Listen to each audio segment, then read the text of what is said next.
I'm very fortunate today to sit here with Johan Jacobs. He's an old friend of mine, but more than that, I'm so inspired by his life story, and I really wanted him to come and share that with you today. He's written a book, It's Your Life Story, and this is the second edition, and a very, very inspiring book. Tell our readers your story. Daleen, I never thought I would ever write a book, and I was a happy mechanical engineer, and at the age of 30 I was diagnosed with multiple sclerosis.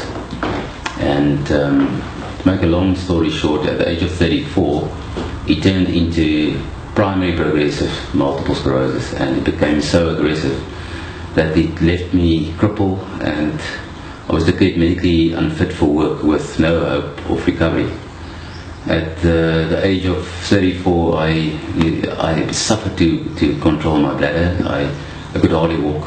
I knew that a wheelchair was my destiny, and I couldn't tie my shoelaces or buttons.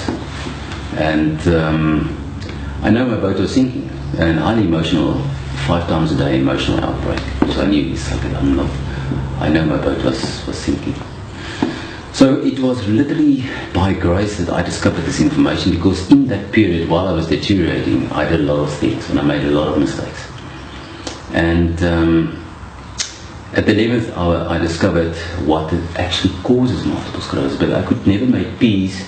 You know, as an engineer, you have a cause and an effect mindset, and I could never understand how will the body kill its own central nervous system, which is controlling the whole body. It's so amazing, and I couldn't make peace of it. So people said, Johan, there's nothing that we can do about it, and we haven't discovered. They go to conferences, these neurologists, but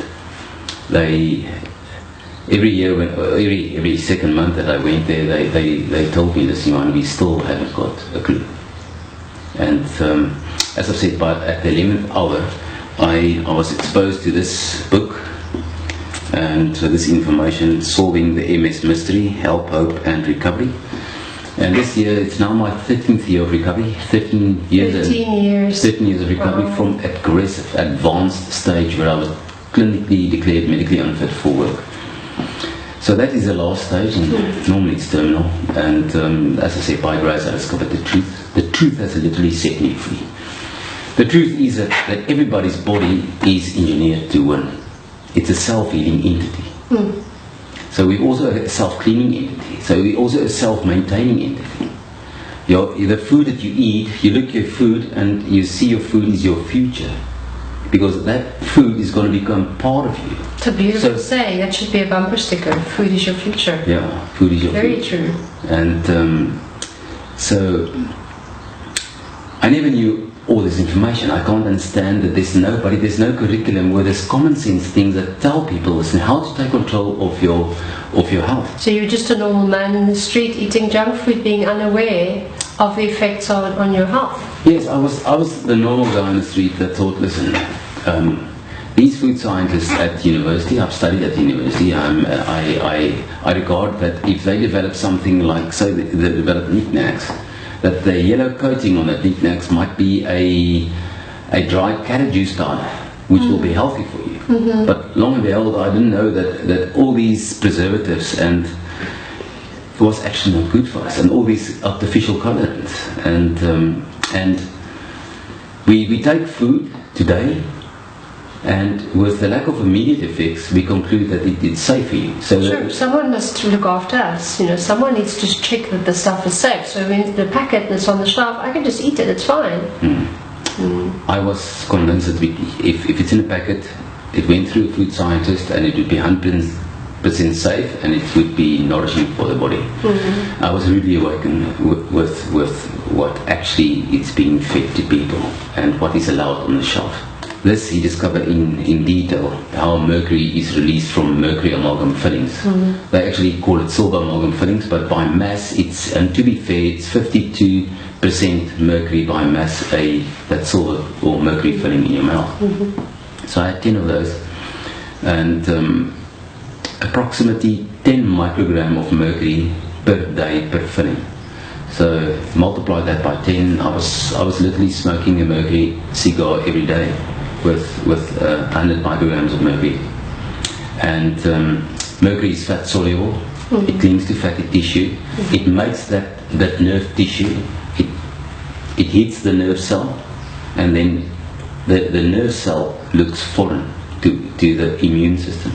And then the immune system see this foreign-looking cell in the brain, and then your own immune. Most of the fat is sitting in the brain. Yeah, your central nervous system is approximately 70 fatty tissue. So 70% of your brain is fat. It's fat, yeah. And so mercury loves fatty tissue. What did you do when you were reading this? Did you run around looking for a dentist that could remove the amalgam filling safely from your mouth? I'm sure you've had that done, right? Yeah. What happened with me was I did it the wrong way around. Without a rubber dam? With no protection, I removed all my fillings. Okay. Because I've heard somebody was saying this, and these fillings are dangerous, and without proper knowledge, I went to a normal dentist, not a biological safe dentist. I went to a normal dentist, and he drilled it out for me without a rubber dam, without a mask, without oxygen. One shot? Without preparation. Over a period of 4 months, basically. Okay. And after the last filling were removed, a week later, all of a sudden I couldn't run anymore. Running is a lifestyle for me. It was a lifestyle, and when I went jogging, all of a sudden I fell, and then I fell again. And what I didn't know, but what obviously my experience, what I've seen is that when you drill the filling, when this is a mercury filling and you drill on it, that drill is running at such a high speed, at plus minus 25,000 RPM. So the mercury is still in a liquid state, and it's not molten with all the other metals in that mercury filling. And then that friction causes a hurricane of mercury fumes that you inhale. So what I've did is the mercury that should have been released over a period of 10, 20 years, I've inhaled within 4 months. I've inhaled all that mercury fumes, big volumes, and so I had 4 big spikes of mercury toxicity over that period when I removed those fillings. And in the late 50s, that these people in Japan were poisoned. There's a fishing community, and they ate the fish, and they didn't know that upstream that the river, the estuary, were so polluted with a factory that dumped a mercury catalyst into the river, and it dissolved in the river, become part of the food chain and the plankton and the food, and almost all the people in Minamata had Minamata disease. But if you look at the symptoms of Minamata disease, it was mercury toxicity. Now mercury toxicity and multiple sclerosis for me is the same thing. Now why do we allow these mercury fillings so close to your brain? That's my question. Ignorance. I think it's a crime against humanity, this whole amalgam thing. Sure. I am stunned after so many years of us becoming aware, and me having had my own fillings removed about 16 years ago, that there are still not enough biological dentists around. They're very, very hard to find in South Africa. Yeah. So what happened after your year and a half when you had the mercury fillings removed? How did you get back up again? Because clearly you recovered. Sure, it was quite a long road. It was about 3 years, and at that stage I was very weak on my right hand side, and I had chronic fatigue, and so I was very weak.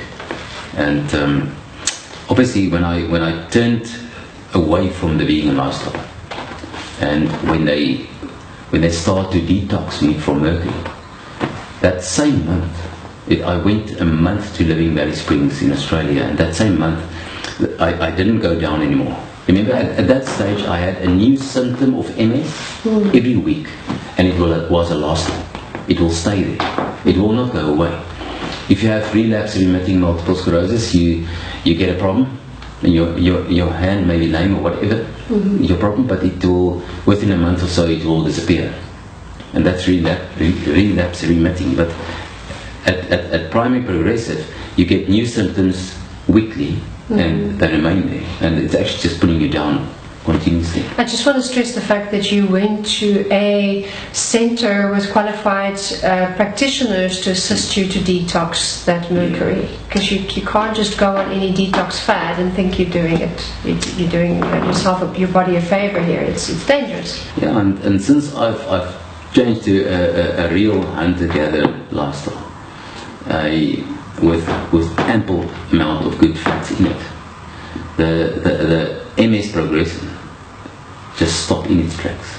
Sure. And I could feel I was still weak and I was still very tired, but weekly I would get small things back, and and it was just so amazing just to that your body starts getting its old functions back, and that's incredible. Yeah. So you were free of mercury at that stage. Then the detox worked, and you had tests done to show you had no more mercury in your system. Yeah, Dr. Huygens did a lot of extensive tests, and so they do a complete blood analysis and everything just before you go there, and just before you leave, they also take a full blood count of you, and hair analysis to check your mercury levels. And but to detox from mercury, it's a lengthy period. You cannot detox from mercury, especially if you did what I did and removed your milk and fillings wrong. It takes a long while. It took me 3 years of chelation, but just on and off slowly, on and off slowly. Don't go too harsh on your body and chelate too fast. So there's different chelating agents, and some of the chelating agents really, it does not work. It's like emptying a big dam with a little straw. You're never going to get that dam empty. So what I've used is dimercaptosacinic acid, which is DMSA. Yeah. Low dosages. I started with 25 milligram, and I built it up to 100 milligram a day. Over what period? Over a period of 3 months. Right. And then what I did then is I've started introducing other chelating agents as well, and combine a couple of chelators. So if the DMSA is not going to get you it, I've chelated with alpha-lipoic acid. I chelated with malic acid, alpha-lipoic acid, malic acid, and there's a product Metalloclear, which is basically curcumin extract. But the most important thing is to live a diet and lifestyle that will help you chelate, because you know what, if your gut is not healthy, and if your gut is such a complex organ, and if most people with autoimmune problems and multiple sclerosis have a leaky gut. Now a leaky gut is like you have a window without burglar bars, so the enemy can just enter in your bloodstream via your gut. So, but if your gut is so intelligent, some people have mercury fillings, but they will never get multiple sclerosis because the gut is in a healthy condition, and the mercury cannot enter because there's burglar bars, and the mercury won't enter into your bloodstream. And so if you want to chelate, there's a certain diet and lifestyle to follow at least a month before that. And this is all in your book? That's all my book, and that I call Johan's Recovery Protocol. People get hold of you, and they've heard of your story, and so I've helped people to recover from multiple sclerosis as well. And they follow these type of protocols, and it helped them to get freedom again. We've got a winning entity, and the inner doctor in your body is there, and everybody has the same inner doctor. You just need to discover how that inner doctor is working. And my book is also an attempt to understand what you've got. Guys, I've read this book, the first edition, half the size. I look forward to reading the rest of it.